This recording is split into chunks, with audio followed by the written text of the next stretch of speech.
First on report. അധ്യാപക നിയമനത്തിലെ ഭിന്നശേഷി സംവരണത്തിൽ പുതിയ നീക്കവുമായി സർക്കാർ. ചട്ടം 300 പ്രകാരം നാളെ വിദ്യാഭ്യാസ മന്ത്രി പ്രസ്താവന നടത്തും. NSSന് അനുകൂലമായ സുപ്രീം കോടതി വിധി മറ്റ് സമുദായ മാനേജ്മെന്റുകൾക്കും ഉറപ്പാക്കും. ഭിന്നശേഷി സംവരണ വിഷയത്തിൽ NSS നേടിയ വിധിയിൽ റിവ്യൂ ഹർജി നൽകിയ സാഹചര്യത്തിലാണ് പ്രസ്താവന.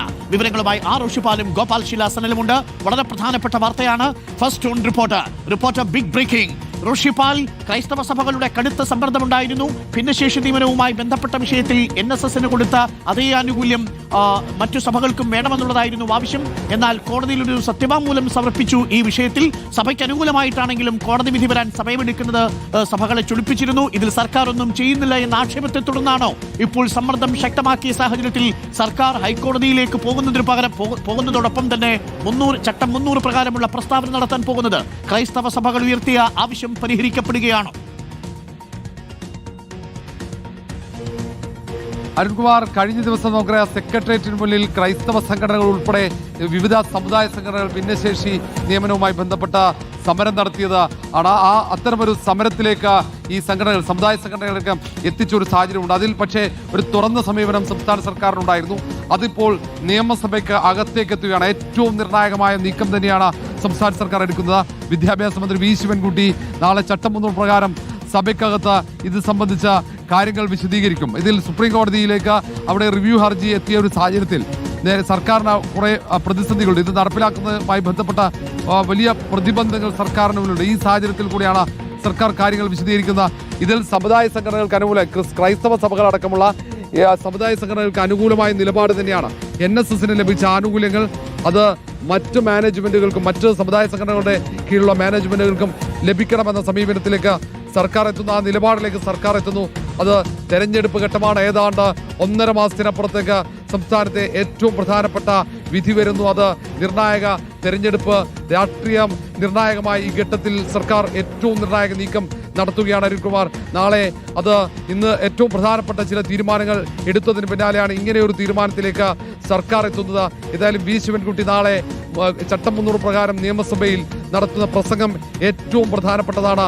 ആ ഘട്ടത്തിൽ പ്രതിപക്ഷത്തിന്റെ നിലപാട് നിർണായകമാകും. ഇന്ന് നമുക്കറിയാം, ഇന്ന് മുഖ്യമന്ത്രിയുടെ പ്രസംഗത്തിന്റെ ഘട്ടത്തിൽ പ്രതിപക്ഷം ഉണ്ടായിരുന്നില്ല. സമാന സാഹചര്യമായിരിക്കുമോ ഉണ്ടാവുക എന്നത് ഏറ്റവും പ്രധാനമായിരിക്കും. അരുൺകുമാർ, ഗോപാൽ ശിലാസനൽ കൂടി ചേരുന്നു. ഗോപാലിന്റെ വാർത്തയാണ്, വളരെ പ്രധാനപ്പെട്ട വിവരമാണ്. രാഷ്ട്രീയത്തിൽ ഒരുപക്ഷെ ഈ തെരഞ്ഞെടുപ്പിന് തൊട്ടു മുമ്പ് സർക്കാരിനെ ഏറെ പ്രതിരോധത്തിലാക്കിയ വിഷയമായിരുന്നു ഭിന്നശേഷി സംവരണവുമായി ബന്ധപ്പെട്ട വിഷയം. അതിൽ സർക്കാരിന് നേരിട്ടൊന്നും ചെയ്യാനില്ലെങ്കിലും സുപ്രീം കോടതിയിലേക്ക് സർക്കാർ പോയി. NSSന് അനുകൂലമായ വിധി മറ്റു സഭകൾക്കും ബാധകമാക്കണമെന്നുള്ളതായിരുന്നു ക്രൈസ്തവ സഭകളുടെ ആവശ്യം. എന്നാൽ അതിന് സുപ്രീം കോടതിയിൽ സർക്കാർ അനുകൂലമായ ഒരു അഫിഡവിറ്റ് നൽകി എന്നത് മാത്രമാണ് ഇതുവരെ പറഞ്ഞിരുന്നതെങ്കിൽ ഇപ്പോൾ സമ്മർദ്ദം കടുപ്പിച്ചതോടുകൂടി സർക്കാർ നാളെ 300 ചട്ടപ്രകാരം ഈ പ്രസ്താവന നടത്താൻ പോകുന്നു. അതിന്റെ ആനുകൂല്യം സഭകൾക്ക് കിട്ടും. സഭ സ്വീകരിക്കില്ലേ ഈ തീരുമാനം? ഗോപാൽ,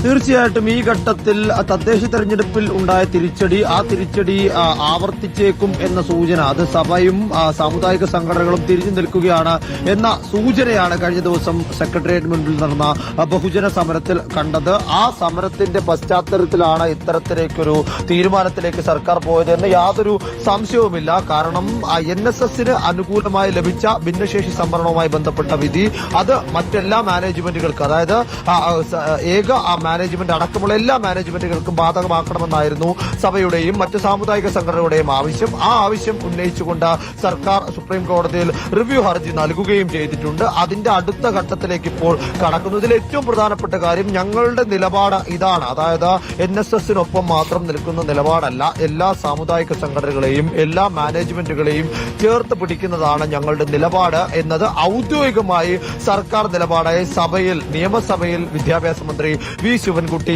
ചട്ടം 300 പ്രകാരം വിശദീകരിക്കും. ആ പ്രസംഗം ഒരു പൊളിറ്റിക്കൽ തീരുമാനത്തിന്റെ ഭാഗമായിട്ടാണ്, രാഷ്ട്രീയ തീരുമാനത്തിന്റെ ഭാഗമായിട്ടാണ് എന്ന കാര്യത്തിൽ യാതൊരു സംശയവും വേണ്ടതില്ല. കാരണം തെരഞ്ഞെടുപ്പ് പടിവാതിൽക്കൽ വന്ന് നിൽക്കുമ്പോൾ ഇത്തരത്തിൽ ഒരു ഇടഞ്ഞു നിൽക്കൽ, പ്രത്യേകിച്ച് ക്രിസ്ത്യൻ ക്രൈസ്തവ സാമുദായിക സംഘടനകളുമായി ബന്ധപ്പെട്ട ഇടഞ്ഞു നിൽക്കൽ, അത് ഒരു തരത്തിലും ഗുണം ചെയ്യില്ല എന്ന കാര്യം സർക്കാർ ഈ ഘട്ടത്തിൽ വിലയിരുത്തുന്നു. കാരണം ഇതിനു മുൻപ് ഒരു ഘട്ടത്തിൽ മുഖ്യമന്ത്രി പിണറായി വിജയനും വിദ്യാഭ്യാസ വിദ്യാഭ്യാസ മന്ത്രി വി ശിവൻകുട്ടിയും ക്രൈസ്തവ മാനേജ്മെന്റുകളായി നേരിട്ട് ചർച്ച നടത്തിയതാണ്. അന്ന് ആ ചർച്ചയിൽ വിദ്യാഭ്യാസ വകുപ്പാകട്ടെ മുഖ്യമന്ത്രി ആകട്ടെ പൂർണ്ണമായും ഉറപ്പ് നൽകിയത് ഈ വിഷയത്തിൽ പരിഹാരം കാണും, ക്രൈസ്തവ സഭകളുടെ ആവശ്യത്തെ അനുഭാവപൂർവ്വം പരിഗണിക്കും എന്ന് തന്നെയാണ്. ആ പരിഹാരത്തിന്റെ സാധ്യതകൾ പ്രകാരമാണ് അന്ന് ഈ ക്രൈസ്തവ മാനേജ്മെന്റുകൾ ഒന്നടങ്ങിയതും ഈ വിഷയത്തിൽ ഒരു സമവായത്തിന് തയ്യാറായതും. 2 മാസം പിന്നിട്ടിട്ടും അതിൽ വേണ്ട ഇടപെടൽ ഉണ്ടായിട്ടില്ല എന്ന് തിരിച്ചറിഞ്ഞതോടുകൂടി വീണ്ടും അന്ന് സഭയുടെ പ്രതിനിധി ക്ലിമീസ് ബാവ പറഞ്ഞത്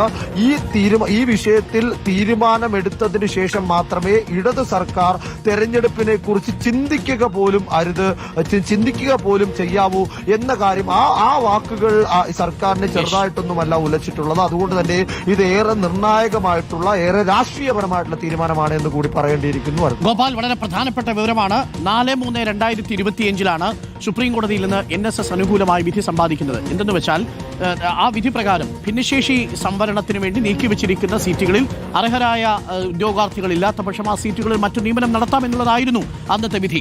ആ വിധി മറ്റു മാനേജ്മെന്റുകൾക്ക് കൂടി ബാധകമാകുന്ന തരത്തിൽ അനുവദിക്കണമെന്ന് ആവശ്യപ്പെട്ടുകൊണ്ട് സംസ്ഥാന സർക്കാർ സുപ്രീം കോടതിയുടെ അനുമതി തേടി ഒരു സത്യവാങ്മൂലം സമർപ്പിച്ചിരുന്നു. എന്നാൽ സുപ്രീം കോടതി അത് പരിഗണിക്കുന്നത് നീട്ടിക്കൊണ്ടുപോയ പശ്ചാത്തലത്തിലാണ് സർക്കാർ നേരിട്ട് NSSന് ബാധകമാക്കിയ 4/3/2025 വിധി മറ്റു മാനേജ്മെന്റുകൾക്ക് കൂടി ബാധകമാക്കണം എന്ന് മറ്റു സഭകൾ ആവശ്യപ്പെട്ടത്. എന്നാൽ അത് നേരിട്ട് ഇതുവരെ സർക്കാർ അങ്ങനെ ചെയ്യുന്നതിനൊരു തടസ്സമുണ്ടാകുമെന്ന് ഭയന്ന് സുപ്രീം കോടതിയിൽ അഫിഡവിറ്റ് ഇതേ സഭകൾക്ക് അനുകൂലമായി തന്നെയാണ് ഫയൽ ചെയ്തിരിക്കുന്നത്. എന്നാൽ തീരുമാനം വന്നില്ല. അത് സഭകളെ പ്രകോപിപ്പിച്ചിരുന്നു. വലിയ സമ്മർദ്ദമുണ്ടായി. സെക്രട്ടേറിയറ്റ് മുന്നിൽ ധർണയടക്കം നമ്മൾ കാണുകയും ചെയ്തു.